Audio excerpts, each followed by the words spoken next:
Well, yeehaw, that weekend was eventful, wasn't it? Big headlines, big stories, lots of things to, you know, chat about that everyone else is chatting about. I think there's certainly some incidents we need to talk about. And yeah, we're just going to jump straight into it. And how we're going to do it is we're going to talk about the one thing that everyone's talking about, then obviously the three unsung heroes, and then finally talk about the one thing that everyone seems to have forgotten about. Yeah, it's going to be interesting. So let's start off with the big one. Let's start off with the thing that everyone's talking about, the three people that everyone's talking about, and how wild this is that everyone's talking about. I mean, it started Saturday, didn't it? Wow. Okay, right. So we had a standard sprint qualifying that we'll probably talk about a bit later on. And let's face it, the race, I mean, we will be touching on that a little bit as well with regards to at least one of these three. But what the hell happened here? It was certainly a gamble from Oscar Piastri, and my goodness me, did it backfire.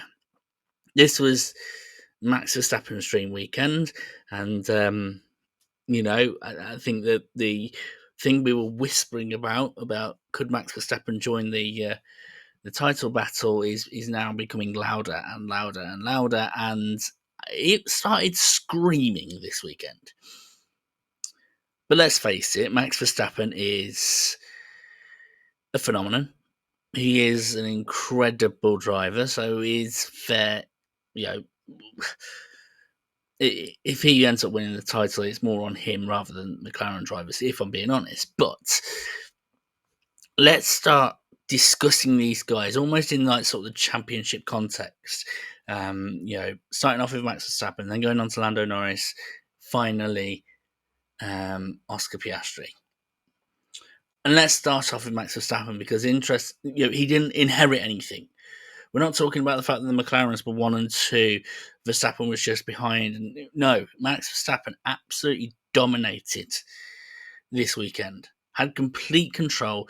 Didn't really have to worry too much about things.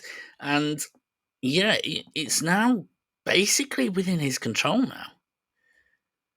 Like, if Max Verstappen, Lando, and Oscar finish in first, second, third, I'm pretty sure that would give Max Verstappen the win. He is completely in control of this title battle now. Ignore the points. It's in his hands. And when it's within his hands, you can bet anything he's going to take full advantage of it. So, incredible stuff there. And I don't think anything more needs to be said, but I will say this: what an incredible job has been done. Red Bull letting go of Christian Horner could have been the best decision they ever made, because look what's happened since they've let go of Christian Horner. Everything seems a bit more chilled again at Red Bull, almost back to that fun-loving, group that we have. So absolutely brilliant, and credit to Laurent Marquis. And maybe it was more about who left rather than who came in, but you get the feeling that things are looking up for them. And actually, Yuka Tsunoda finished 7th as well, so maybe the team is starting to really provide a little bit of support. Now, let's get on to Lando. Decent damage limitations.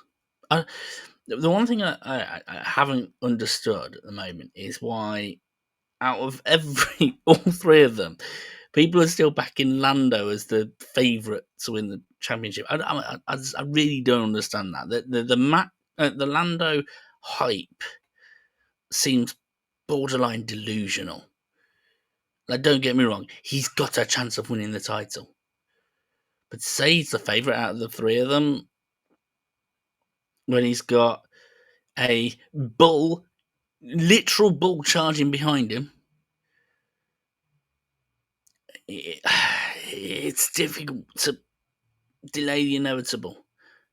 Do you know what it's the equivalent of, right? Going back to like the early 2000s, let's say that, one of the McLarens or one of the Williams cars had an early lead. You still wouldn't bet against Michael Schumacher with all the wins he got coming back at them. And this is the sort of feeling we're getting from Max Verstappen. So, not understand this, but I will say Lando Norris did do well.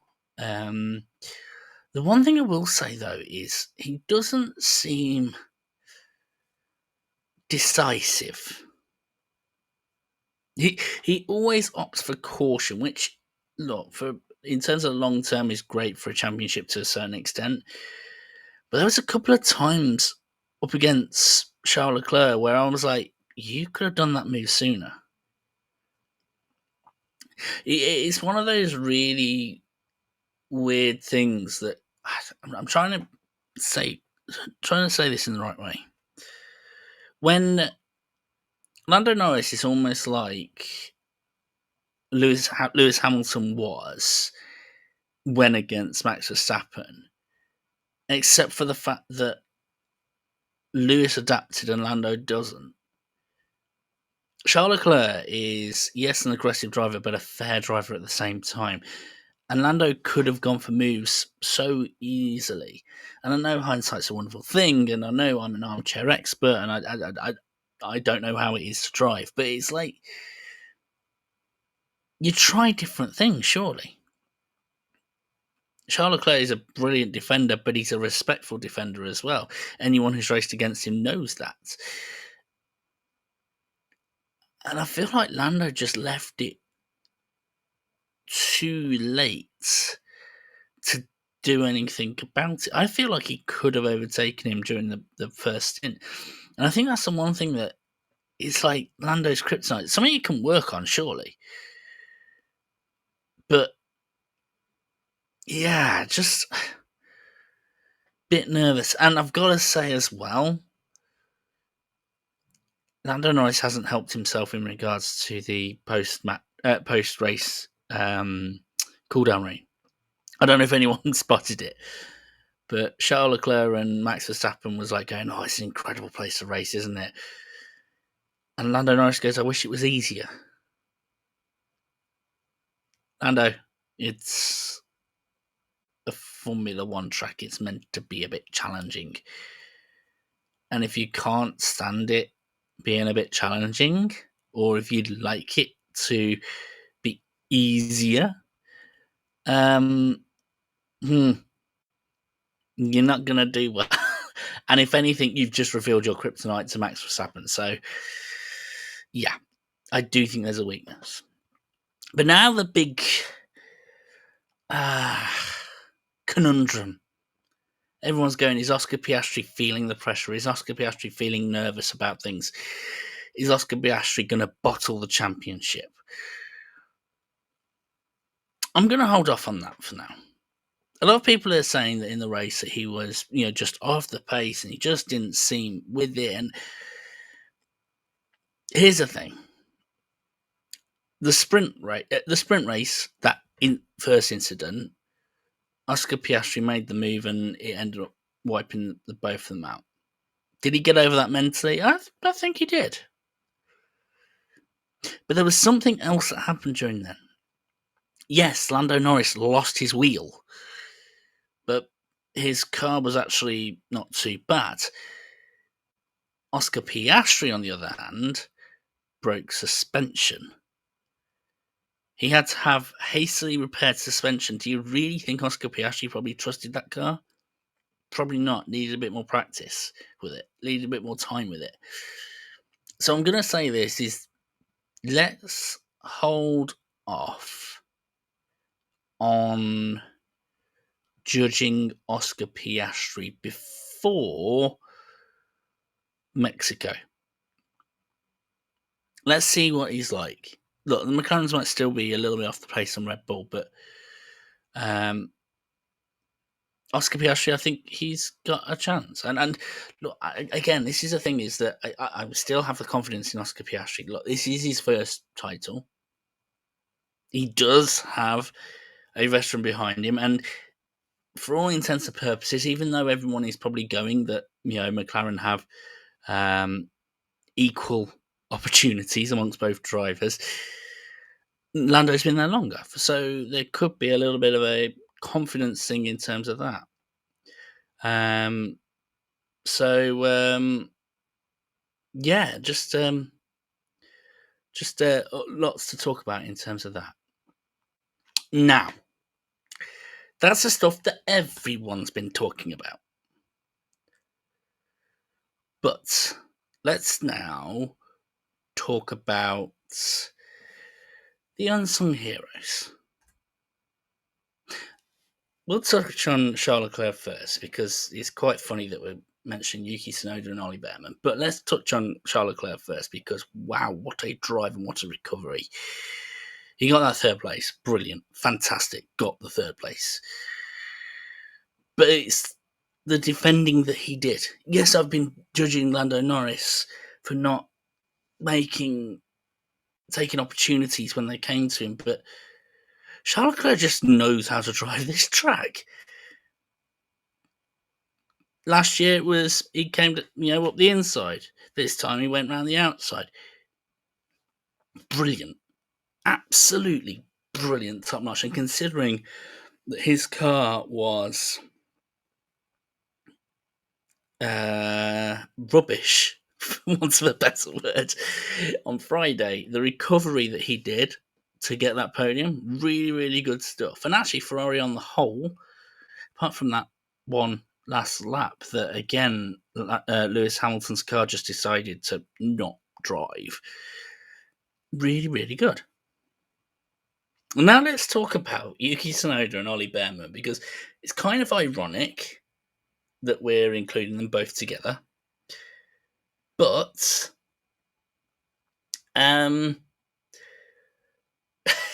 because of the incident that happened yesterday, which was on Sunday, which you could apportion blame either way. It was ambitious from Ollie Behrman, but also a little bit cheeky from Yuki Tsunoda. They're young drivers. Let's leave them to it. But actually look at where they were. Yuki Tsunoda getting points in both races, absolutely brilliant, and starting to look good. Now, is that a Red Bull thing or a him thing? Doesn't matter. He is now getting consistent results. And for Ollie Behrman, qualifying in the top 10, staying in the top 10, despite the fact that he got spun round, he didn't lose his head and still got really good points. I'm going to be really interested when we, at the end of the season, when I reflect on the rookies video that we did at the start of the season. But I had confidence in Ollie Behrman, and it's kind of showing. So really good from those guys, and fantastic. And I suspect Yuki Tsunoda will carry it on into Mexico. Ollie Behrman's just been consistently decent for the entire season. So really well done from both of them. So that's all that. Now, I want to discuss one thing that I think everyone's forgotten about. Didn't happen in the qualifying. Didn't happen in the race. In fact, it only happened in the sprint qualifying, but it's a trend I'm starting to see a little bit too much. This. Pit queues. Not pit crews, pit queues.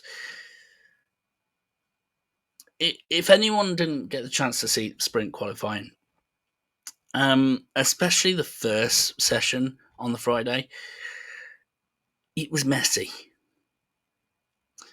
It's about 1 minute 30 to go around the lap, full speed. 1 minute 30, 35, right?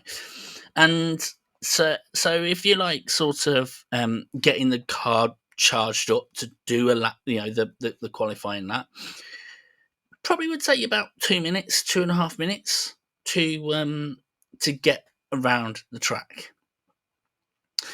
I kid you not, there were cars coming out of the garages at about 3.5, 4 minutes that didn't even make it round to start a flying lap. And why? Because every driver wants a gap, right? So they basically trundle along at such a slow speed to go out of the pits. So even though you might be, let's say that you're fourth or fifth in the queue, where the second CrowdStrike car is. Based on the waiting, you're probably waiting in there for about a minute to leave. For all this gamesmanship messing around. And honestly, I don't like it. And I'll tell you why I don't like it. Teams could use this to their advantage. Let's say, for example, you are the what's the one at the bottom at the moment? I think it's Kick Sauber, isn't it? Let's say you're the Kick Sauber team. It's a top 15 shootout. You got Nico Hulkenberg and Bortoletto just about in the top 15, and your rivals are just behind you, right? So guess what happens at 3 minutes? You send your drivers out, and they purposely go even slower in the pit lane. Somehow there's no rule against it. And all the messing around, you could directly have an impact on your rivals and play this gamesmanship. We see it all the time where rules in any factor of life, in sport or anything like that. I mean, we literally had one over the weekend in regards to head injuries where players will, play around and, get a slight little tickle to the face and they feel like they, make it as if they've got a big head injury so they can stop the game. People will take advantage of rules. And if I was in the FIA, I'd be taking a hard look at the sprint qualifying incident because we've had this happen before where basically drivers coming out seemingly with plenty of time then don't have enough time and they're out of the session before they even had a chance to start. I don't know what the solution is. Maybe it could be that, you have a slightly shorter session, but as soon as you go out the garage, you qualify for having a qualifying lap, no matter how slow you're going around it, right? So you almost have like a countdown, and as soon as you go past this green and blue line, you've made it, right? Almost in a sense of, right, it doesn't matter how long it takes these drivers to go round, they get a lap. Now, yes, there could be teams and drivers that take advantage of that and just make sure they're right at the back of the queue so they're the last ones to cross the line. But I don't know about you, but I prefer that over whatever this mess is. Because then you end up with a situation where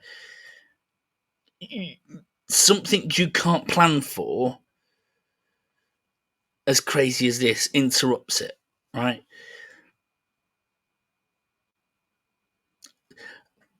I'm not really mad at it in terms of a competition perspective because at the end of the day, there's going to be people that take advantage of rules and regulations, things like that, but it takes away from the entertainment. There was a queue of like 8 cars, and only 3 or 4 actually managed to get around because of this messing around. And it's not right, it's not fair, it's not kind.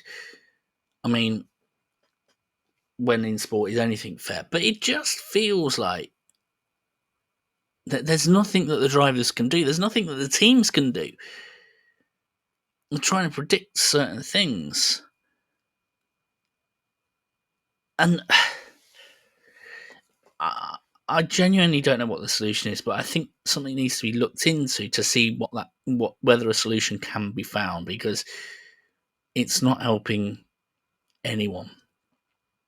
This one is a genuinely contentious situation, and whilst we might all agree on the problem, we probably can't all agree on the fix. I'd love to know your thoughts and comments on what can be done about qualifying farces, let's say. Because, yes, okay, it happened for a sprint where there weren't that many points available, and actually with all the craziness, it didn't matter too much whether you went through or not. But even so, we're talking about this having a minimal effect. That's because we got lucky.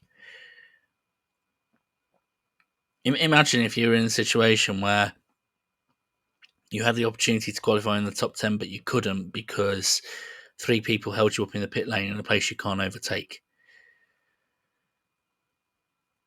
And unless you want to change the infrastructure, make it wider, there is no solution. But yeah, those are my thoughts on the US Grand Prix that we just had over the weekend. We've got Mexico this weekend, which is going to be entertaining. We're going to get to see if Max Verstappen can close in even more. But until next time, until we start getting closer and closer to seeing who's going to get this very intriguing World Championship, take care, guys, and see you around.